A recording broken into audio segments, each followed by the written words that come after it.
start screening tenants? Well, you got to know what the tenant you're looking for looks like. And I don't mean like, what do they look like? I mean, that's illegal. I mean, what do you want? What do you expect from them? What is that job description? And I like to start the screening process really with my marketing. And then if somebody calls and says, you know, what are your qualification criteria? If somebody calls and they don't know what house they're calling about, I mean, that tells me I might not want to deal with them as well. But if they call and they say, what's your qualification criteria, then that tells me they're worried about it, right?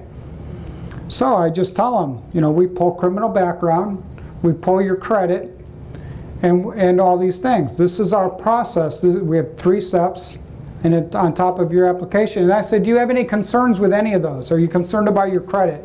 Are you concerned about, have you had any prior evictions? Or do you not make enough money to afford to live here? And we'll just talk about it on the phone, and people will screen themselves right out usually. If that all sounds good, then I encourage them to go ahead and fill out an application. And then from the application, you may meet them and show them the house, and you can continue the screening process that way. Jim, what's the third one? You said criminal and credit. What else? My mind went blank. Criminal, credit, and income. Sorry, okay. Income. What kind of credit score are you looking for? I'm not really looking for a particular credit score, though I will take the highest credit score that I've got. I'm looking for trends on the credit report as much as anything else. So if somebody has trouble paying utilities, that's kind of a red flag. If somebody has a judgment from housing, that's a big red flag.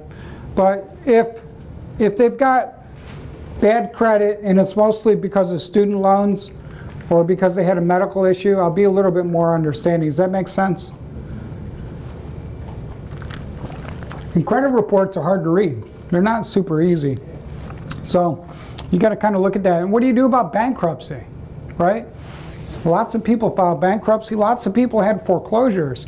But sometimes they had foreclosures because they bought houses they couldn't afford and the mortgage company gave it to them anyways. So I've had people that had foreclosures that became tenants, and they were good tenants. So we'll do a pre-screen. Income. What do you guys require for income from a tenant? In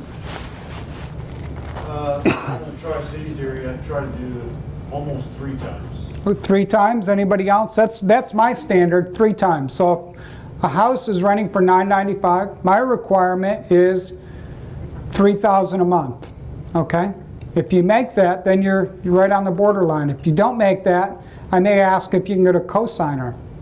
Same thing with bad credit. Maybe you can get a cosigner. The more good credit or the more people I get onto a lease, the easier it'll be to collect if something goes wrong. It's kind of the way I see it. I've got tenants, by the way, that are renting from me for several years with bad credit, and they pay their rent on time every month. And I've had tenants with bad credit that don't pay their rent on time every month, both. So it's nothing absolutely certain about that. We also like to contact the previous landlords. Be careful of, on the rental application, if the applicant will put the phone number of a previous landlord as a friend of theirs. Okay? Tenants like to lie. Newsflash. I get sick of them lying. Do you, Cliff? I just had somebody lie to me this week. Okay. Flat out lie. I hate it, don't you? Drives me nuts. I like catching them though. So when you call the previous landlord, ask them open-ended questions. Like, how long have you known them? What's the address? If they don't know the address or the dates of residency or how much the rent was, try to ask them some probing questions to get a feel for whether they lied to you about it.